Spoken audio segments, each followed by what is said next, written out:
Hey everyone, New12 here, and welcome back to my official now review of Fate Apocrypha, as we are now at the end, the final 3 episodes. But I'll probably be talking about the series more as a whole rather than just the last 3 episodes. Even though I feel like the last 3 episodes are really why Apocrypha is bad and frustrating. Not because it's bad, but because of what it could have been. And that's what really frustrates me about Apocrypha the most. So, of course, we start off with the best episode out of the three. Mordred versus Semiramis is basically the episode. Everything else, blah, blah, blah, blah, blah. Skip. That's the cool stuff. That's what you pay to see. That's what you love to see. What a great fight. Even if Semiramis can have Mimi 2 class powers or whatever, or 2 class power, like Noble Phantasms powers, blah, blah, blah, spells. Why be listed as a assassin if you're just going to be a caster about literally everything? Like, why is she like an assassin? Like, that doesn't make sense to me. Like, is she so special and unique because lore reasons? Like, that no one else can have these same abilities? Why can't someone else be a double class servant? Why can't Heracles be one? Like, all of these other servants that are like really good and can be summoned as different classes, why aren't they just summoned as one? Why is this one person super fucking special? Like, just because Shakespeare's not going to fill the role of caster, so we need to actually just shuffle that on to someone else? That's the real reason. I don't care about the fucking meme. Well, if you check page 3 of the lore, that doesn't matter. It's because they didn't have like an actual caster. So they have to have someone fill that role, and that had to be Semiramis because no one else really fit that role. When they could have just had her be the caster in the first place. But then you can't have Shakespeare because him being assassin doesn't make sense at all. Why was Giles there? What? How did he get summoned there? Why did he get summoned there? That's just so weird and confusing. It was literally out of the blue. The Grail called me. Why? Just did. Anyways, back to Mordred versus Semiramis. I'm getting ahead of myself. It was a really fun fight. And I don't want to be like, it was I. It should have been longer. I'm going to be completely honest. But I'm really tired of like people just having extra noble phantasms literally for no reason. How many does she have? She can do the gardens thing. She can do the poison thing. She can do the fish barrier, water barrier thing. She can summon a bunch of familiars. Like, what can't she do? Can we, like, time out, pause? Can we get, like, a cap on what she can and can't do? Thanks. Like, it's kind of just ass pulley to be, like, out of nowhere. Oh, by the way, I can summon giant snakes. And a familiar of Tiamat. What? Since when? Like, it's just silly. And it's just frustrating sometimes because, like, they could just have something consistent and they just choose not to be because, oh, this is going to be cool. Don't worry, guys. We're going to have this really cool scene. Just bear with us. It'll make sense in a little bit. It never makes sense, by the way. Her walls blocking command spells because, oh, my master knows a thing or two about them. What? Whatever, I guess. Sure. I guess that can work. Anything can work, honestly, at this point. And that's what's frustrating because there's no internal logic, there's no internal consistency that you'd kind of want to expect in a war that's like a structured thing, but things kind of just happen to happen, and it looks pretty, so let's do it. This is a cool idea, let's go with it. Instead of like really sitting down, working through it, it feels like it's a really rushed project, a really rushed story. And it kind of shows with the characters in it. And this is where I kind of drains out of talking about the rest of the episodes because I don't really care about it, to be completely honest. When you have servants, so many servants and so many masters, only so much time can be developed, all of them, obviously. Which is why this should have either been just cut in half, like it's just less servants like it usually is, or it should have been a longer anime. It should have been 2 seasons. If it had doubled the length of this, a lot of these issues wouldn't exist because they could like really talk about it, flesh them out a little bit more, give some more details to some of these characters and reasons why they're doing said things. Instead, we get a really rushed job, a really rushed hack job of a show, and it shows. When you start looking at these characters, all of them, not all of them, most of them have really cool one-off scenes. Except, a few, which are always good and amazing and should have had more scenes. But for your Jean, she is amazing. She should have had more scenes. But the problem is they wrote her in such an agonizingly terrible way, it does not portray what she would have been like. And that's what's really infuriating. Knowing what she should be, what like her whole belief system is, knowing all of those, it's infuriating to see them just like make something up. When they talk about, oh, I need Sieg over here to remind me the good of humanity. Why? She's a fucking saint. What are we doing here? She already knows this stuff. There's no reason for her to think bad of humanity. Lore-wise, fate-wise, she, Jeanne, Saint Jeanne d'Arc. She is a saint. She necessarily has to believe in Roman Catholic teaching and theology. Necessarily. Otherwise, she couldn't be a saint. Beginning, middle, and end. They believe about the goodness of people. They believe in free will. All these things. She necessarily has to believe all of these tenets. And yet when it comes to Fate Apocrypha, she magically just got hit in the head and forgot about all of these things. Why? What's going on? Why is she even considering what Shiro's doing is good? She should understand that bridging that free will is an affront to God, who she, swears her life to. Why is she even considering it? She should understand immediately why it's not good that she should do that. It's really frustrating. Oh, like Giles, I don't know if I can ever be forgiven. You can't be. No, there is. It's called confession. Like, that's the whole meme of it. That no matter what you do, as long as you, like, say sorry to God or whatever, you're fine. You're redeemed. Blah, blah, blah, blah, blah. Like, oh, the blood stays on your hand. It doesn't, though. Like, that's the whole point of it. It's really frustrating. Because there's a couple scenes that are really good. When she takes out her sword and she gets bathed in this holy fire. That's amazing. That imagery just looks amazing. She really comes off as extremely forceful, very steadfast in her beliefs, and like ready to throw down the gauntlet and go crazy. But that's what she needed to be like the entire anime. The problem is she couldn't be because she was so busy babysitting that it makes it impossible for her to actually like step out of that shadow and actually become who she needs to be and who she actually is. And it's really frustrating to see that struggle in the back, knowing she could be so much better. This could be amazing if that little piece of shit didn't exist. And that's what's really mind-numbing, is potential. The potential that the show could have been is immense. It could have been amazing, but it's not. Because they choose to force in these cliches, tropes, just to fucking sell something, and not realizing we don't need to do that. The name itself is going to sell well enough. We just need to focus on a good story.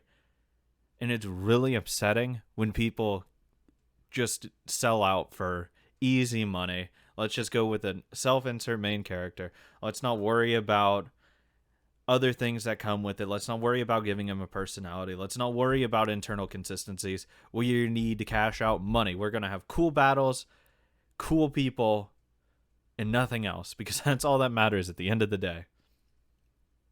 And the thing is, I don't necessarily disagree with half of the premise. I think the strong characters can carry a weak plot very, very far. The problem is when you have weak characters in there, it exposes weak plot and it brings down those great characters and it makes it harder to watch. When you just have the battles with Mordred and Semiramis, when you have some of these other scenes that are really good on its own, Chiron versus Achilles, These scenes themselves are carrying the show on their backs. They are breaking their knees trying to carry this thing up a hill. Because now that there's no bad characters around, they're able to really shine and flourish. And that's like the glimpse into what this show could have been. And that's what's even more agonizing about seeing these scenes. Other servants that could have been amazing had they had more time, had they had more development, and had they not had to worry about Sieg. Astolfo, really funny, really full of life, vibrant when Sieg's not on the screen. Whenever Sieg shows up, it's muted. Like, there's a noticeable difference when Sieg's on the screen and when Astolfo is by himself or with other characters. It's just agonizing to see, because at the end scene with Astolfo and not Jean, like, he's really funny again. Like, he's having a good time. When before Sieg showed up, Astolfo's having a great time when he's not being tortured by his master. Thank God she got her head cut off. These things show how Astolfo's really good, really funny, and just interesting to watch. But when Sieg comes around, I got to put the handcuffs on and follow lockstep behind him and not outshine him, because if we do, we screw up, because our main character here is supposed to be special and shine, even though he doesn't. He sucks energy out of the scenes and sucks energy out of these characters. Achilles, if we had more time with him, he would have been amazing. His relationship with Atalante could have been so much better had they interacted more. We had, 2 scenes where they talk to each other? One in the forest and when she's dying. Really? We can't have more than this? Any more substantial screen time talking? Developing? They are people from the same country. They're fellow countrymen, brothers and sisters in that sense. They should have this really strong not romantic, calm down there. I don't need that necessarily. Wouldn't mind it. But these have these really strong bonds between each other, from understanding their culture, their backgrounds, their histories, all this stuff. They should have a really solid foundation of something really just fun to watch. But we don't see that because we're going to focus on other characters that don't matter. It's a Fate Zero issue, honestly, because there's some interesting characters in Fate Zero that we just don't talk about because we need filler of other characters that don't matter. So it's the same kind of issue, but for different reasons. Because the characters overall in Apocrypha, leagues better than Zero. I don't even want to fucking hear an argument against this. Honestly, they're more interesting, more appealing, and just generally more likable. Nostalgia or whatever for other characters in it, I don't care. Kirei doesn't matter. He didn't do anything. He didn't grow. He didn't change. Everything would have been the same from when it started to when it ended. It was a fake growth that would have happened prior to it. So that stuff, cut it. Kiritsugu, he has an interesting concept that isn't developed because we don't talk about him until episode fucking 17 or whatever. Hell no. Ridiculous.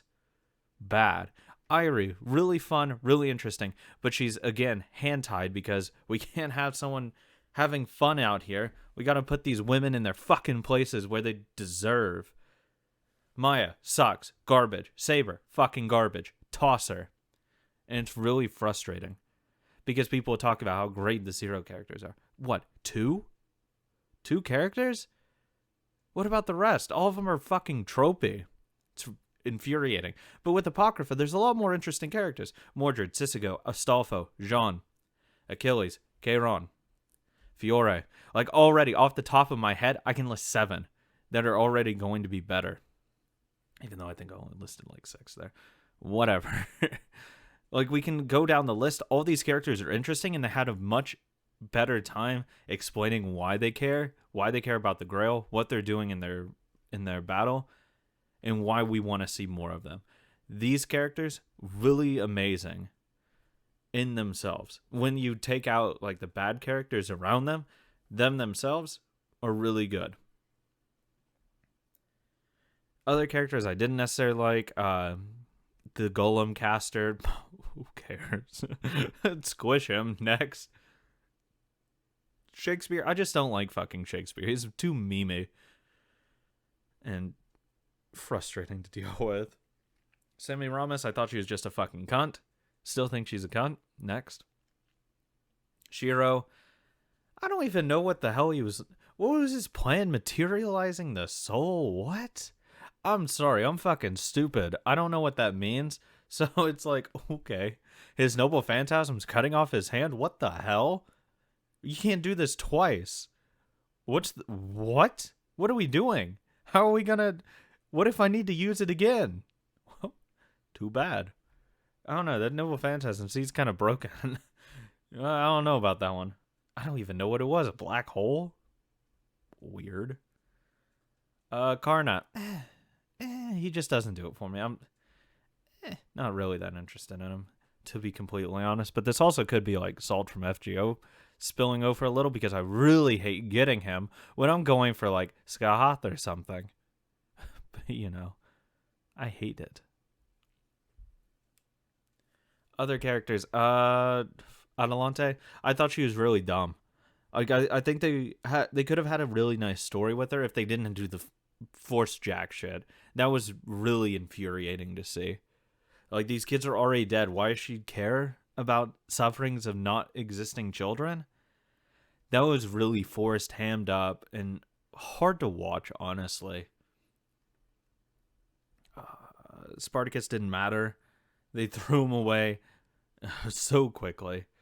Siegfried, he could have been interesting, but instead of wanting to develop him, we just cut him off and put him in Sieg. Because what we could have done, if you want to force the stupid romance angle, what you could have done is had Siegfried done a lot of good works in front of Jean or something, and then she feels like this form of, not romantic relationship, because let's be honest, there's no reason why in such a short amount of time she'd have romantic feelings for anyone. There's a reason she was a virgin and kept prostitutes out of their camp. And, like, beat him with a fucking sword. Even, like, broke the sword or whatever. Like, I think at that point we can establish she's really not into carnal stuff. Any kind of sex, romance, somehow I think she's against it. But I think if we could have had, like, good work, she really respects him as this hero type. We see him do all these things. And then C gets caught in the crossfire. He gets, like, shot with someone's arrow, right? Adelante shoots him or something, like in the knee or something. Who cares? It really doesn't matter how he gets hurt, but he gets hurt in the course of the fighting. Or Siegfried's fighting with someone, that someone, like, has a particle beam split off and it, like, hits Sieg in the leg, cuts his leg straight off or something. What he could then do is sacrifice his own body to save Sieg. Even then, like, you don't actually have to save that much. You could just change the leg, could change the arm. You don't have to go for the whole heart meme. But if you really want to force the heart, you can just do the heart, I guess.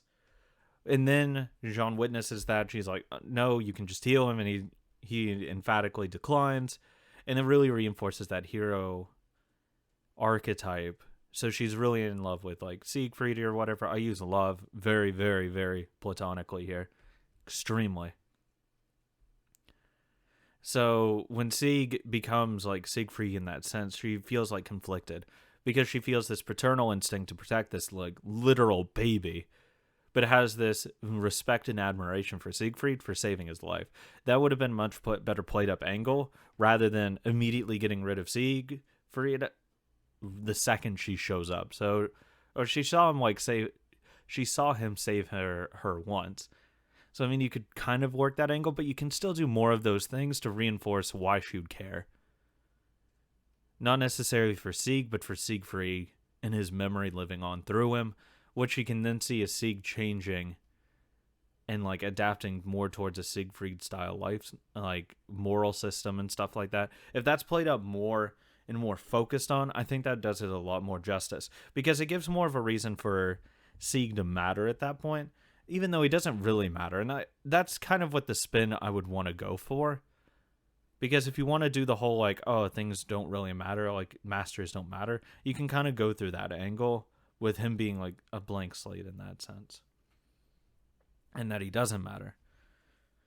But that's just how I'd kind of rewrite that. I feel like it would do a lot of justice and make it at least more bearable. And not necessarily have Sieg be completely emotionless, expressionless, all of those things, we could probably not have him start as a baby, but he could be like a servant. Have him be a servant in the mansion. The mansion gets hit by something. Here we go. When they start stealing the grail, he gets injured in the crossfire. He's pinned down by a bunch of rocks. That's when Siegfried changes, like, and saves him and stuff. That's how we do it. He doesn't have to give up anything. He just dies in the process of saving Sieg's life. There we go. Easy peasy. That's how it does. Everything clicked in there. Done, done, done. When he gets saved, Sieg realizes he's not just a homunculus. He's this living being with feelings, blah, blah, blah, blah, blah. And then everything cascades from there, and it makes it so much better. You don't have him fight. You don't have him any do with that fucking meme shit. No, we don't need the fighting. That's dumb. That was agonizing to watch. Honest to God. Have Karna die in some other way. It doesn't matter. You can do it. Who cares? It's Fate Apocrypha. At that point, we can just meme the rest of it, and it'll be fine. That shit would have been so much better, so much more compelling of a reason why we should care. Because he can show Sieg doing his normal main, like, day-to-day lives as, like, just like a cleaning janitor, dude. He's just very surface level. Yes, sir. Yeah, no, sir. Okay, ma'am. Like, those kinds of things would have been better. I'd have loved to see that. 100% would have been amazing. The music in the Fate Apocrypha, first class. The music, some of those songs are amazing. The violin cello solo thing going off during that fight. Oh, put me to sleep, please. It's so amazing. I couldn't get enough of that. I could listen to that on repeat for hours on end. The prayer music with Jean, another amazing track. Mordred's theme, other music that plays when John shows up. These stuff are really great. The main battle music's really, it swells a lot. The ambiance, I don't really remember if there is any music just for day-to-day life because it was so in the background, which I guess if it does its job, if it doesn't want to stand out, it did a great job with that. If they didn't have music, it was pretty bland there. Either way. I would have liked a little more meaningful day-to-day music, I guess. That would be my only complaint about the music. I really liked the first intro. I didn't really like the second intro as much. I'm letting the fade to the outro in the second one really influence me right now.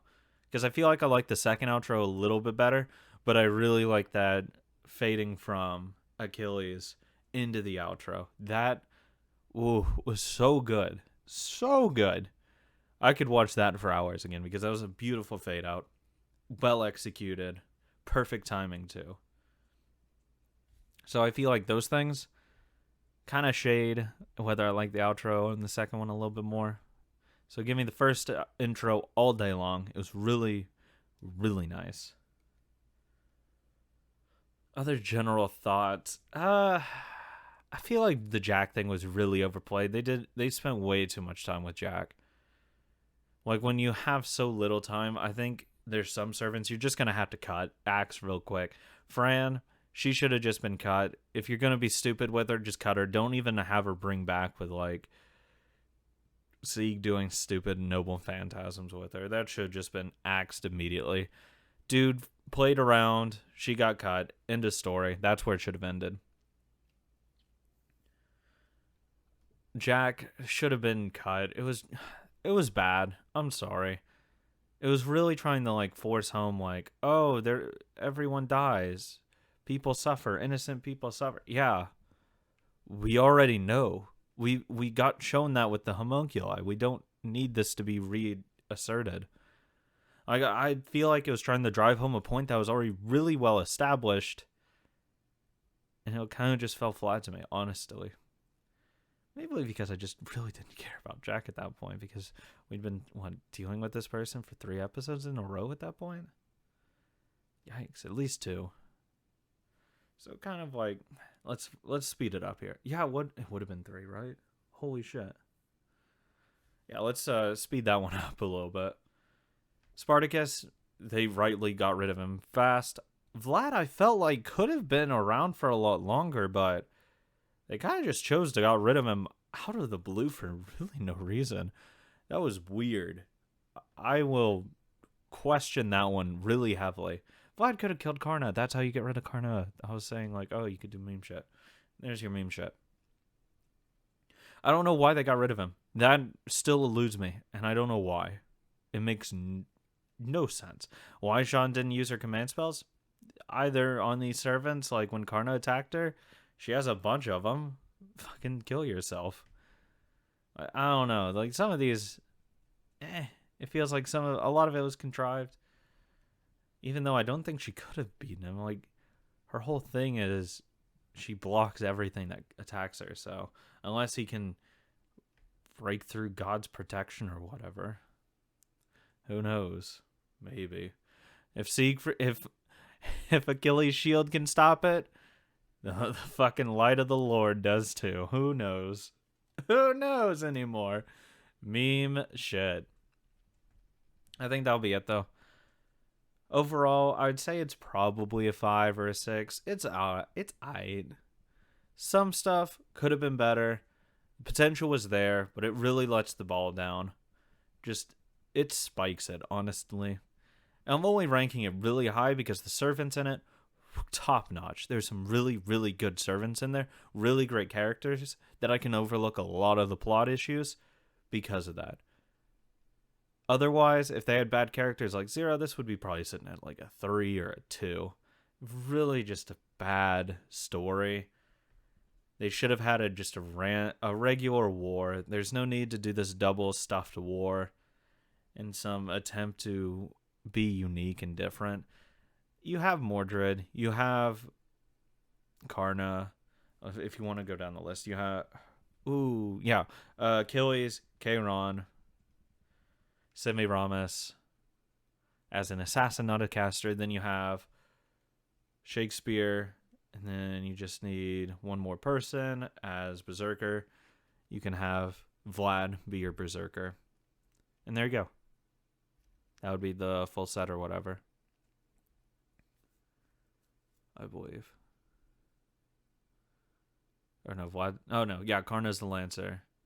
Vlad is the Berserker. Yeah, okay, that works out. So yeah, you just have that class, that servant class classed out. Assassin, Semiramis, obviously. Then you have, obviously, Ruler as well. And then that you can go through there. I don't think you really miss too many of the servants otherwise. Like, I know you don't get Astolfo, which Astolfo is great.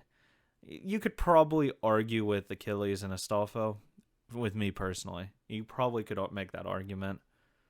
But I think otherwise, that would be the best 7-person war or 6-person war. 7-person war, not including Ruler. I feel like that would be the best scenario out of the given ones, because there are a lot that really didn't need to be a thing. Jack didn't need to be a thing. Spartacus didn't need a thing. Blah blah blah blah blah blah blah blah blah. Who knows? Maybe one day someone will write a better version of this. I'd pay to see that. I'd like to see the potential realized. Sadly, we probably will never get that, which sucks. It really sucks. Who knows? But yeah, I'll give it a 5. 5.47. That feels solid right there. Right. 5.47. Yeah. It could have been better than 0 had the Sieg stuff not happened. This stuff would be way higher, honestly. If Sieg wasn't really sucking the energy out of a lot of these servants and scenes, this show would have been top tier. Amazing Fate content without that dude. Without some of the Mimi story, it would have been even higher. It would have probably been the best anime for Fate to exist. But sadly, that's not what we're going to get. But that concludes me talking about Fate Apocrypha. Next stuff I'll be doing on Patreon over there, probably Love Life. I really like that already. I want to get into the idol stuff. Let's see what the fucking hype's about. So we're going to talk about that, do reviews over there. Who knows, maybe this channel will soon become an idol hell. I hope so. I mean, what? It's just going to be a happy time. I'm tired of really depressing people depressing things, people dying, sad things happening, people not being able to walk. that kind of thing. It's just terrible to see. I want to be happy for once. I want to have happy times, good times, and that's what I'm going to get for 26 episodes, I think. 13. So hopefully it'll be good. Then we'll probably do like Madoka or something. That's what I feel like. We'll see. We'll see what happens. Maybe Fate Babylonia will come out on Blu-ray so I can get that and see what the hubbub of that is, because I know that will be good. That's going to be a top 10, top tier, amazing, number one Fate series, 100%. Don't even need to see it to know that's the truth. 100%. Can't wait to watch that. Really excited. Thank you guys so much for watching. Be sure to sub to the channel if you haven't already. Like the video. Check out all the other videos I've done in the past. I've done a lot. There's over 2,000 videos on this channel. Go check them out.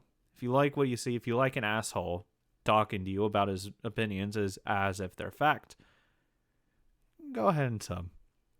Other stuff I'm doing right now, Ace Attorney, amazing. Miles Edgeworth, I really get into character there. Fun times. Asshole playing an asshole. Quality content. Final Fantasy X, going into Final Fantasy VII Remake once it's done. Really excited about that. Holy fuck am I excited. Can't wait to play that. Never played Final Fantasy VII before, so that'll be a journey. Rewrite, that's going on. It's been going on for a while. It's fun. It's really sad though. Full disclosure, really sad. And the other thing, Rose Gun Days. American nationalists coming out there. Really not liking Japanese people. Out of context, but it makes perfect context if you've been watching it. Anyways, check out Patreon if you haven't already. $1 a month gets you everything that's up there. I like not gatekeeping as much content as possible. That's why it's as low as I can set it at. $1 a month, I feel, is really a fair price for what you can get. Thank you guys so much for watching. Have a great day.